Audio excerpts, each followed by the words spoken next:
So I was looking on YouTube earlier this week, and I ran across a beautiful montage video of Cena, and it was a video that the description says was done before Royal Rumble 2012, and it was done to the Invincible song that was used at WrestleMania, one of the themes. And I don't know why it struck me at this moment, but I think that I finally get Cena as a character. I think I was like, oh, I get it. Okay, so basically what the video is doing, and I'm going to post it in the box down here, it pretty much sells Cena as a hero, you know, as most things do, the baby face of baby faces, you know, kissing babies and hugging on the fans and, you know, doing the things that Cena does. It just hit me that Cena really is the perfect character for children. That is his place, and he deserves that place, and he's good at that place, and that this is, maybe it's not necessarily the best thing for wrestling right now. You know, that's certainly debatable. But I think that it's the best thing for children right now. I think that children need heroes. And there aren't a lot around, you know, that are real heroes. And even though Cena is a character, we all, you know, pretty much have respect for him as a person for the dedication that he brings to wrestling, and kids need heroes, you know. And so I was like, I get it. I freaking get it. He's a hero.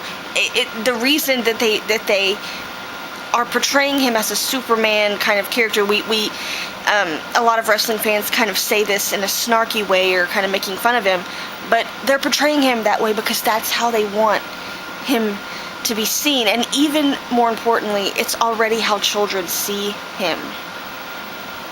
So they're really just playing off of that, and they're trying to convey that to the fans. So that's what this video was about. And then after watching this video, like, I literally watched it on loop maybe like a dozen times, just over and over. And the thing that it kind of gave me a little bit of renewed rage, a little bit, for what happened at WrestleMania with John Cena versus The Rock. Again, you know, what WWE was doing is they're telling this story because, you know, they edited the video. They decided how John Cena was going to be portrayed in this video, right? They're telling the story of a person who is invincible because of their dedication and because of their love from their fans, specifically the love of children, right? And so that's the story that they're telling with this character, that this is why this match is so important to this character. So, at WrestleMania, they then pull the rug out from that story. Full story is on the floor somewhere. I don't even know what happened to the story. I don't know. And The Rock wins WrestleMania, which I didn't, you know, I don't have a problem with The Rock winning. It's not a horrible thing, but it doesn't make any sense. And I think that it was horrible. It was wrong. It was a wrong thing to do to Cena, okay?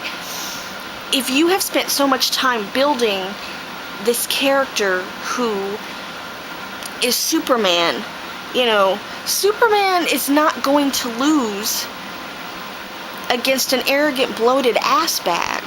You know what I'm saying? And bloated, and I mean not bloated as in fat, I mean bloated as in full of himself. Just bloated, big-headed guy, okay? Because I was watching this morning, before I was making this video, I compared it to the montage they did of The Rock using the Wild Ones song. And that montage is basically The Rock and people, you know, his family somewhat, talking about the things The Rock does, or why The Rock is great. Not you know, it's more of a I'm great because I'm doing this. I'm great because I'm getting things trending. I'm great because I'm tweeting. I'm great because I'm traveling all over the place.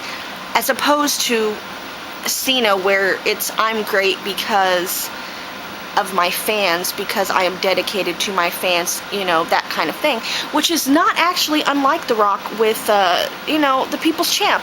He was great because the people inspired him to be. That was his babyface thing. It's the same thing, but the difference is one of those people is actually that thing, and one is not. And maybe both of them used to be that thing, but it's not, you know, they're not. The Rock is just not in the same dedication level, in the same league as Cena at this point. And so I think to have him lose that match was really fucked up. And I just actually literally wanted to take a moment to apologize, because I'm sure that Cena does not read my piddly-ass blog, but just in case this ever finds his way somewhere, I'm going to apologize to him for the shit that I say or said about him. Now, do I believe that his character does need to be gritty sometimes? Yes. Do I believe that most of the fans don't want this Superman-type character? Yes. But at the same time, I believe that it's needed, and I am very glad that Cena is the one that's fulfilling that role. And I really hope that he is actually what he says that he is. You don't have to be that. You can be just a character. But I think that if you're going to have children trust you, you need to be what you say you're going to be. And that you do have some sort of responsibility to children. So that's pretty much what I had to say. You can check me out www.femininesmark.wordpress.com, and I also do a radio, well, it's a Spreecast show, I guess. It's not quite a radio show. But I do a show with my good friend Neil Carter on Spreecast, and you can check that out. There's a link to that on my blog as well. The Armbarcast. Check it out. Thanks, guys.